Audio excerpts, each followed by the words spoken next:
Howdy, everyone. Tad Stevens on the Micro Success Secrets podcast, where we focus on business psychology and marketing and how you can use that in your business daily and long term. Today, I'm talking with Andy Lockwood, who is an internationally renowned best-selling author, college advisor, and financial aid expert. He is the creator of the P4 College Advising System, which is Plan, Path, Position, Produce, a backwards planning approach designed to help students discover their wiring and strengths, reverse engineer a set of colleges offering wholesale prices that help the students achieve success post-college.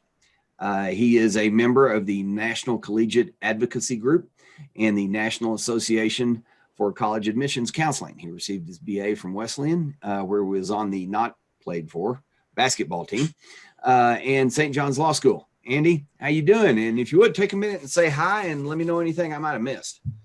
I'm looking forward to this chat. Thank you for having me on. Yeah, there is a distinction between being on a basketball team and playing. So, I played before. I know what you mean. Yeah, I had great seats for the games. There you go, front row. Yeah. So the way I start out the show is I like to ask people if there was one thing that you could change in your business career, the path to it, where you are now, first off, would you change it? And if you would change it, what would it be? Yeah, that's such a great question. I don't think I would change anything. I mean, things are going pretty well now, but they didn't always go this great. So I think that maybe I would have reached out for more content like what you produce a little bit earlier on. You know, and I remember in the beginning around 2000, that's when I started dabbling in business coaching, marketing, direct marketing, that type of stuff. But it probably took me a couple of years just to really fully embrace it. So maybe I would have accelerated that a little bit, but I think we all do stuff when we're ready for it. So I'm not sure that I would really change anything. Yeah, that's kind of my perspective is if, I like where I am right now. And if I changed anything, I probably wouldn't be where I am right now. So, might not be in as pleasant a situation as I'd like, but yeah, I agree with that. Is there anything that in your journey to where you are right now, business or in life, that was just super positive? I mean, wow. And you remember everything as it was before it and everything as it was after it. So it's kind of like a point in time that defines before and after. There's been a few of those, but the first one was sort of what I alluded to was when I stumbled across direct marketing. So you want me to tell you the executive summary of that story? Please. Yeah, absolutely. I imagine we don't have like a 5-hour time block here. So no, but we got a few minutes. We got a little bit. Okay. So I practiced law for 5 years, and then I was in-house counsel to a publicly traded brokerage company in Miami. And I left that position because we got sold a couple of times. That's a different story, not really interesting. And I was out on my own, and I went with a buddy of mine who was an attorney to get legal continuing education at a seminar, and that was about running your practice. So I remember this very vividly, because I remember the guy was supposed to be teaching us about business principles, and he started referencing the E-Myth by Michael Gerber, right? Yep. Which I'm sure you read. I recommend that to everyone, Gerber. There's been a few different versions of that, but the original E/myth. E stands for entrepreneur. Yep. And so I thought, that's interesting. So I wrote that down, and then we had a few breaks. So before the first break, he said something like, listen, I'm not really supposed to talk about this, but we're having this boot camp. Most of you probably don't even qualify for this. So, we're going to have it. If anyone has any questions, at the break, just ask me. Then we come back from break, and he's like, oh, okay. So before we get into the rest of the class, a couple of people went up to me. They asked me about, this boot camp, but I'm not supposed to talk about it. And, most of you probably don't qualify for it anyway, but it's really about, it's like a deeper version of this and blah, blah, blah, blah. Okay. Second break says the same thing before. And then we come back, and he says afterwards, okay, look, all right. So you kept asking me about this boot camp that we're doing. So, look, I just happen to have these sheets here, and so he starts handing out these order forms for his $2,000 boot camp, and my buddy Seth, who's I mean, he's just he's very tenacious and he's very gung ho, and he's like, he does marathons, and he's, he always finishes everything. So he's like whipping out his credit card, and I'm like, Seth, what are you doing? He goes, don't you want to sign up for this? I'm like, I think I'm just going to read the E-Myth first, because he basically sounds like he summarized that. So anyways, but the whole time I was thinking, wow, that is, I want to learn how to do that, the direct marketing. So, one thing led to another, and I was in the mortgage business at the time. So I found a guy who specialized in direct marketing for the mortgage business, and he happened to be sort of a disciple of Dan Kennedy, which, if your audience hasn't heard about him, everyone should. He's sort of at the top of this, it's like the fruit of the absolutely. If they haven't, they need to go look him up now. Yeah. And literally buy every book he's written. I'm such a fan of his. And that was in 2000. And that sort of led me to thinking, okay, this is the best skill, that, learning how to not be the best attorney, not be the best mortgage person, broker, but to market my services of mortgage brokerage. So now I'm in the college advising business, and that's been a terrific business for me. I've been in that business since right around maybe a year after that too, because I went to another conference and learned about that business. But that was a big turning point for me, was having my eyes open to all the stuff that people do to us on infomercials, and that we're not even aware of, all these psychological triggers. You mentioned psychology. So it's been a fascinating journey for 21 years at this point. Okay, I got to ask you this. Do you remember, I mean, I'm sure at some point he said, okay, if you're interested, here's the forms.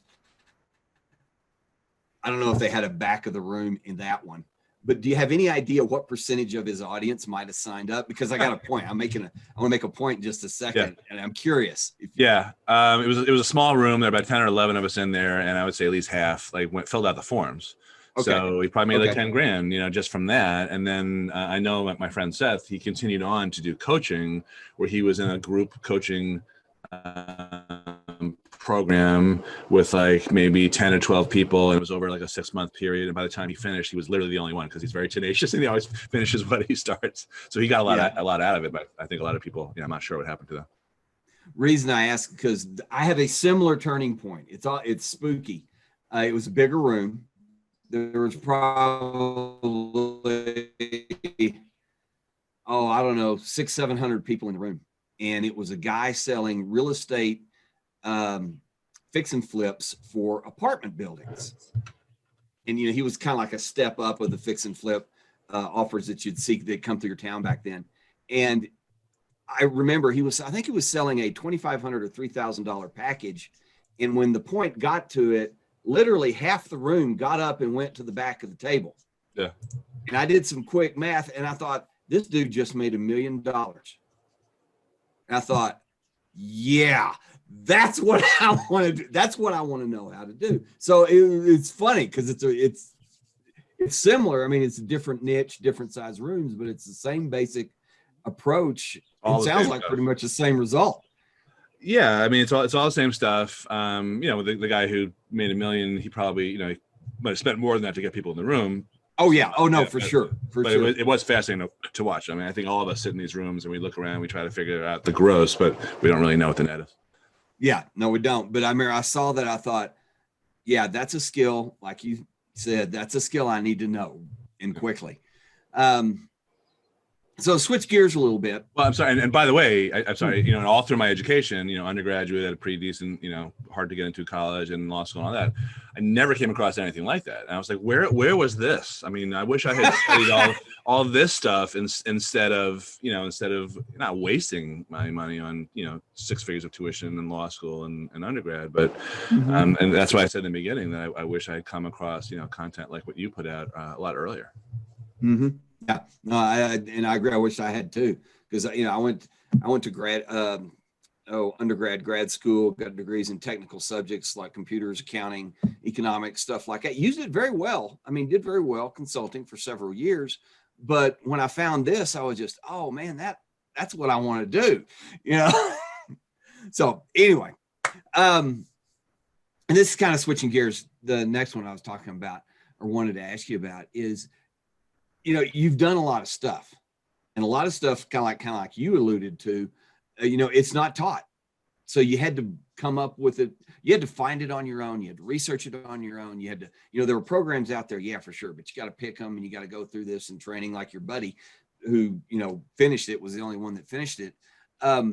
But for me, I get stuck sometimes when I'm implementing a new project, when I'm writer's block. I mean, just writing a sales page, sometimes I just get blocked, or creating a product, mini product. And I have things I go through to get unstuck. Do you have any tips, method, techniques when you get stuck, or that you recommend to people?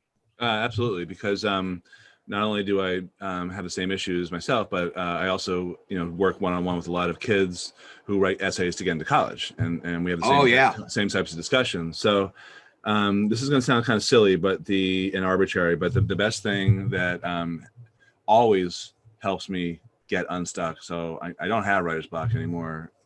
It's really just more like I don't feel like doing something, but I force myself to do it.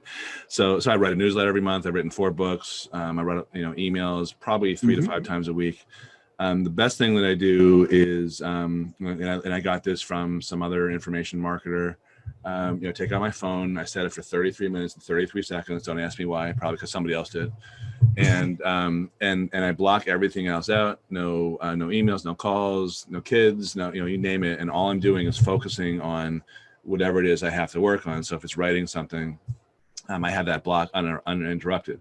And if I'm stuck about what to write about, I'll sit there at my screen literally and just sit there. And then eventually I'll start. I don't do this much anymore because I don't have to, but I would type like blah, blah, blah.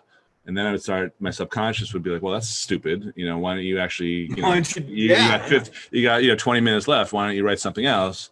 And then I get unstuck because it's so that, or if I'm not at the keyboard, I'll take out a legal pad and I'll just, make notes on it because, supposedly that activates a different part of the brain. I don't really know how that works, if it works, but it's just sitting there uninterrupted. With the time that makes sense. And I mean, I do something similar because I get writer's block. I'm still horrible about it. And I'll just start writing stuff. And eventually, like you said, my subconscious or part of my brain will go, that doesn't make any sense. Why don't you do this instead? And that's how I get flowing. But the setting the alarm and blocking everything off or out, clearing my mind, that would be super helpful. So I appreciate that. I mean, I'm going to use that. I'll tell you, something else I do a lot is, I have my inbox with different folders in it, and there's a few people that I subscribe to, and I just look at their subject headers, and that's usually enough to jog me into, oh yeah, I'm going to write about that. Okay, yeah, so it's like a swipe file. Yeah, except I'm just looking at the headlines, and that's it. Yeah, you're scanning headlines, looking to get subject going. Okay, super. Yeah. All right. Last question. If you had to start over, and you kind of answered this before, but if you had to start over from scratch right now, what would you do? Would you go back to law school? Would you just go straight to marketing? And if so, anything in particular? I would definitely go into marketing, and I would do a webinar or a presentation just to get going. That's the most significant thing I learned from direct marketing, how to build my business. So get in front of people, get your message out there, get your offer out there. Yeah. Or get in front of the right people, I should say. Even if 2 people show up. I mean, I've had presentations where literally one person showed up and she ended up hiring me, and then she hired me again for her second. 100% conversion rate. Well done. Yeah. It all works. It all helps. Even if you don't close someone right away, eventually you do. And that's the best skill to have, is that marketing and being persuasive. Absolutely. Totally agree with that. Andy, super. Really appreciate your time today. Time to wrap up, but I wanted to check and see, is there anything you wanted to close with, or anything that you have to offer to get in front of the listeners that may help them out? Well, if anyone's interested, it's sort of random, but if anyone's interested in learning about being a college advisor, I have a certification program, and that's on my website, lockwoodcollegeprep.com. And what it is basically a way to get in the business and learn direct marketing principles to get in front of a crowd and get people to hire you. And then on the technical aspects of it, I think it's it's a huge growing field between the scandals that happened in 2019 with Felicity Huffman and Lori Loughlin, and then coronavirus and all these colleges like hurting for money and less financial aid out there, but to help people get more of it. I think it's a very gratifying career. So they can certainly look at that. And the other site that I launched with a colleague of ours together, Neil Gilmet, is for CPAs who are looking to grow their business, and that's at cpanetwork.org. Okay, super. And I will make sure all the links and contact information for you is in the show notes and in the description wherever we post that. Again, really appreciate your time sharing and everything. I appreciate everybody else's time listening. Have a safe and productive week and be the very best at whatever you are. Until next time, Tad Stevens, Micro Success Secrets. Bye for now.